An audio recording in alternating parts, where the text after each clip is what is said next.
আবহাওয়ার খবর জানতে সরাসরি চলে যাচ্ছে সহকর্মী মার্জিয়া প্রেয়সীর কাছে। প্রেয়সী, আবহাওয়া নিয়ে কি খবর আছে আপনার কাছে, আমাদের জানান। রাহি, আপনাকে অসংখ্য ধন্যবাদ। দর্শক, আজ 29শে জুলাই 2026 তারিখ বুধবার।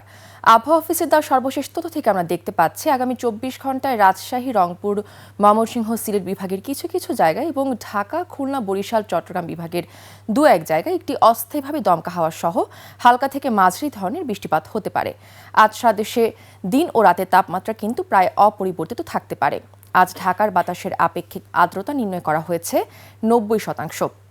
পূর্বাভাসে আরও বলা হয়েছে, আজ বঙ্গোপসাগরে সৃষ্ট বায়ুচাপের তারতম্যের কারণে কিন্তু দেশের 4টি অঞ্চলের সমুদ্র বন্দরসমূহকে 3 নম্বর এবং দেশের বিভিন্ন অঞ্চলের নদী বন্দরসমূহকে 1 নম্বর সতর্ক সংকেত দেখাতে বলা হয়েছে।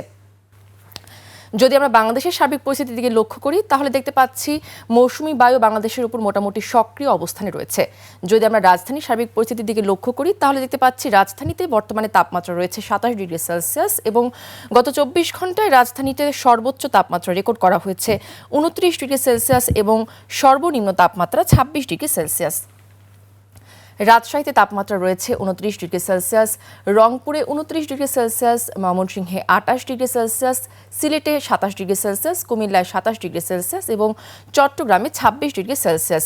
গত 24 ঘন্টায় রাজশাহীতে সর্বোচ্চ তাপমাত্রা রেকর্ড করা হয়েছে 32 ডিগ্রি সেলসিয়াস এবং সর্বনিম্ন তাপমাত্রা 27 ডিগ্রি সেলসিয়াস। আজ দক্ষিণ পূর্ব দিক থেকে ঘন্টায় 10 থেকে 15 কিলোমিটার বেগে একটি বাতাস প্রবাহিত হতে পারে। আজ সূর্যাস্ত হয়েছে সন্ধ্যা 6টা বেজে 43 মিনিটে এবং কাল সূর্যোদয় হবে ভোর 5টা বেজে 27 মিনিটে। দর্শক, আবহাওয়া নিয়ে এই ছিল আমার কাছে আজকে সর্বশেষ তথ্য। ফিরে যাব রাহির কাছে। রাহি। প্রেয়সী, ধন্যবাদ আপনাকে।